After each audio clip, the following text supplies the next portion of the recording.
Mardi 10 janvier, bienvenue à On s'investit. Une bonne séance en bourse à la mi-séance. Les indices boursiers en Amérique du Nord progressent d'environ 1 et même légèrement plus pour le S&P/TSX. La bourse de Toronto qui gagne donc 131 points actuellement. Les gains sont plus prononcés en Europe. On parle de progression de plus de 2 Essentiellement, ce qui alimente les marchés boursiers, c'est assez bien réparti actuellement. Ça provient de la Chine qui a indiqué qu'elle agirait pour vraiment s'assurer de raviver sa croissance économique. Ça a rassuré les marchés. Le prix des matières premières est à la hausse. D'ailleurs, ce matin, le prix du pétrole était passé au-delà des 102 $ américains le baril. C'est toujours le cas, 102 $76. Le prix de l'or fait un bond de 27 $ l'once. Notre devise canadienne est en progression au-dessus des 98 cents américains. Alors, ça explique là, cette hausse du prix des matières premières, le gain du TSX. À Toronto, il y a le titre de Nexen qui gagne 8,5 après l'annonce du départ de son chef de la direction, en fait, son chef des opérations, qui va donc quitter ses fonctions, ce qui était attendu et souhaité par les investisseurs pour que le titre progresse en réaction.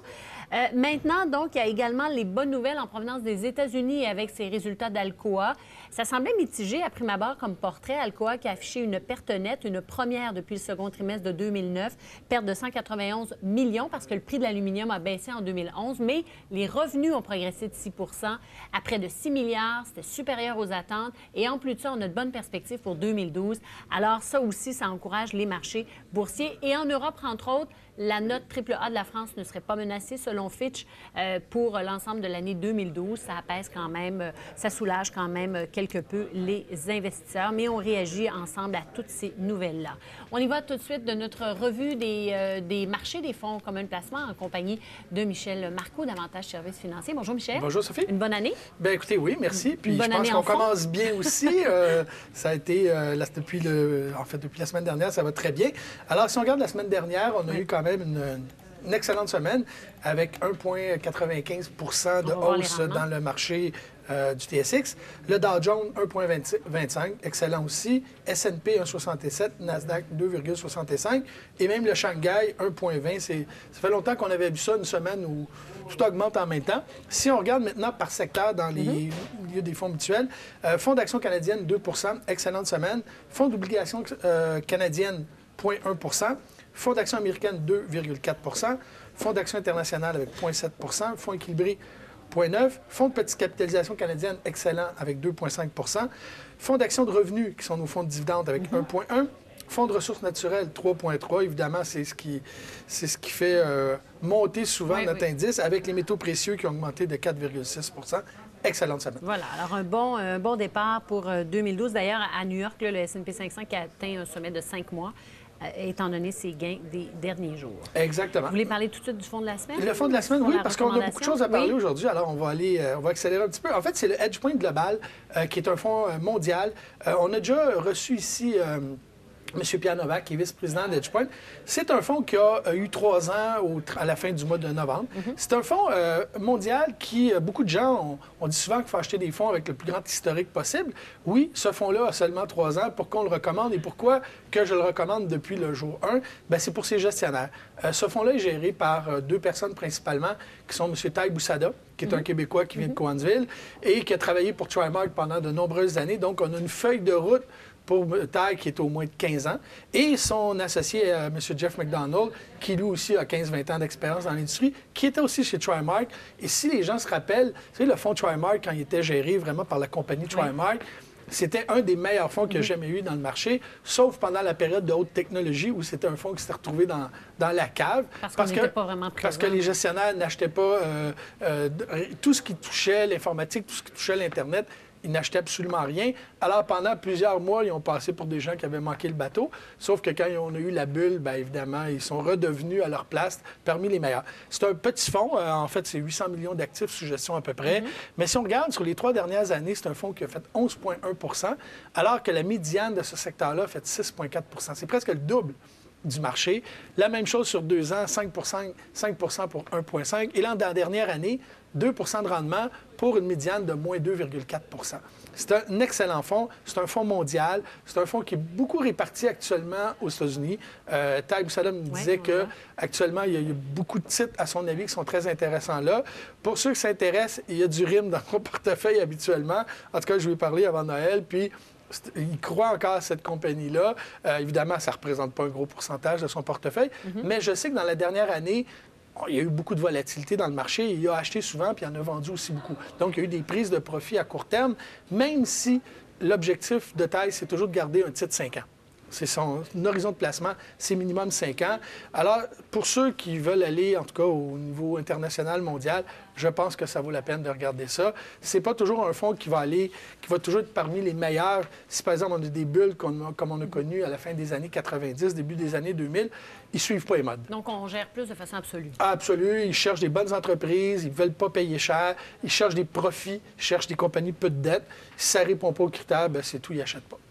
Je veux juste savoir, EdgePoint, c'est la société qui offre différents fonds comme un placement qui a été créée. C'est une nouvelle compagnie de fonds qui, en fait, je pense que sur 90 des employés, c'est des anciens de la compagnie TriMark, qu'on sait quand TriMark avait été acheté par AIM Invesco et qui sont restés là. Il y en a qui sont partis peu de temps après.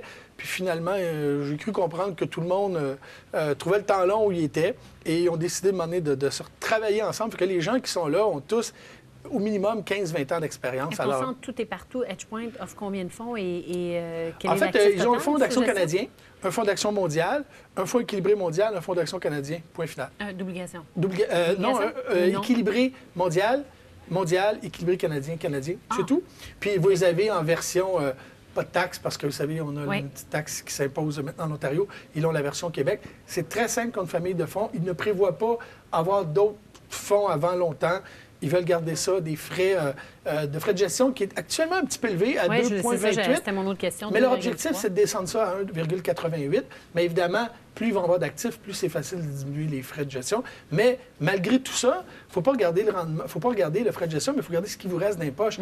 Moi, de payer 2,28 quand il me reste 11,1 dans mes poches sur 3 ans, c'est très je veux dire, regardez, on a tendance à souvent comparer les frais de gestion. Moi, je dis toujours...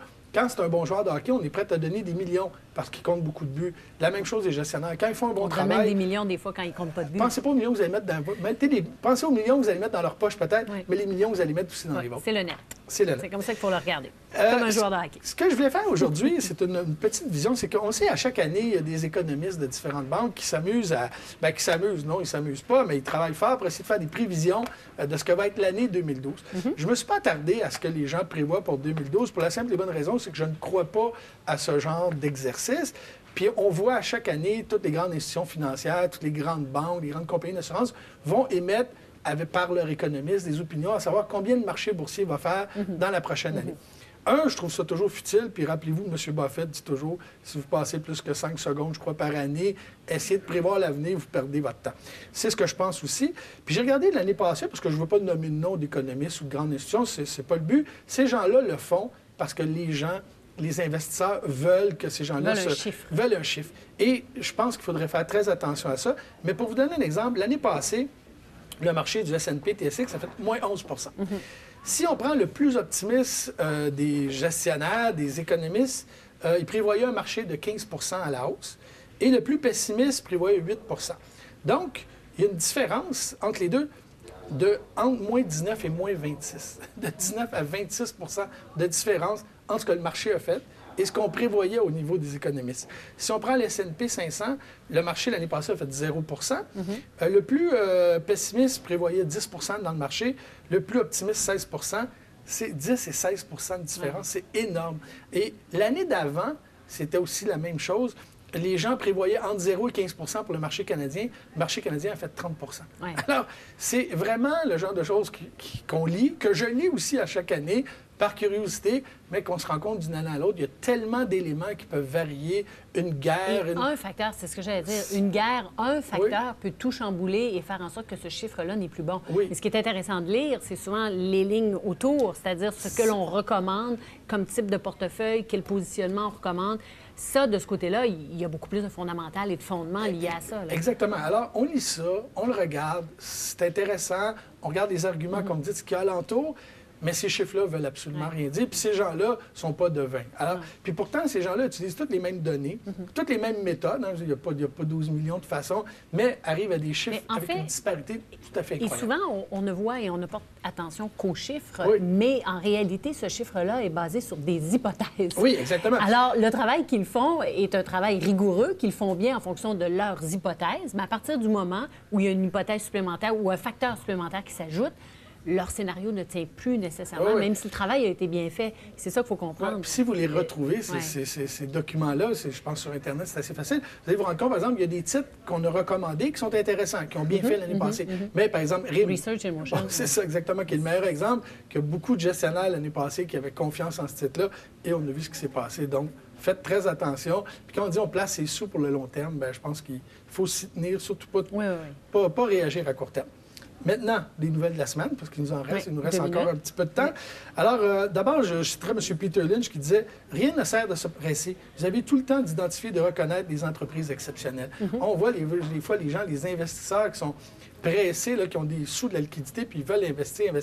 Prenez le temps de trouver le fonds qui vous convient, de trouver le titre qui vous convient et surtout, trouver les bonnes raisons pour lesquelles vous les achetez. Oui.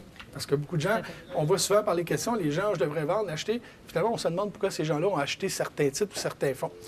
Je vais rappeler que les CELI, depuis, lundi dernier, vous avez le droit de rajouter un 5 000 supplémentaire dans votre CELI. Donc, si on sait que la loi est en vigueur déjà pour la 4e année calendrier, donc vous pourriez mettre 20 000 dans votre CELI. Et puis, il ne faut pas oublier que l'avantage de ce programme-là, en fait, c'est que vos sous vont fructifier à l'abri de l'impôt. Faites attention, parce que beaucoup de gens qui se sont fait prendre, surtout il y a un an et demi, à sortir des sous durant l'année, parce que vous avez le droit. Oui. Et faut ils ont remis... suivante. Exactement, il faut remettre l'année suivante. Puis il y en a qui se servaient de ce compte-là, finalement, comme un compte bancaire, presque comme un compte à intérêt quotidien. Très pénalisé, c'est 1 % par mois de pénalité. Ah ouais. Je sais qu'il y a un an et demi, le fédéral a été très souple avec les investisseurs qui avaient peut-être mal compris le principe, mais faites attention, quand vous avez un doute, demandez à votre conseiller financier pour vous assurer de faire des transactions où vous ne serez pas pénalisé. L'autre chose qu'il faut rappeler, c'est que depuis la semaine passée, on a le droit aussi de mettre sa contribution REER 2012. Donc, il y a les gens qui n'ont pas terminé de mettre leur contribution 2011. Vous avez jusqu'à la fin du mois de février pour le faire. Les autres, bien, la 2012, depuis le 1er janvier, vous avez le droit de contribuer d'avance. Évidemment, pour beaucoup de gens, c'est difficile de savoir les revenus de l'année 2012, mais pour beaucoup de gens, on sait qu'il y a une certaine stabilité. Vous pouvez mettre jusqu'à 18 % de votre revenu sans pénalité. Alors, c'est peut-être quelque chose d'intéressant. Bien. On a-tu d'autres? On doit se quitter là-dessus. On doit se quitter. Mais vous allez revenir un peu plus tard. Vous allez répondre aux questions. Et après la pause, François Rochon, gestionnaire chez Giverny.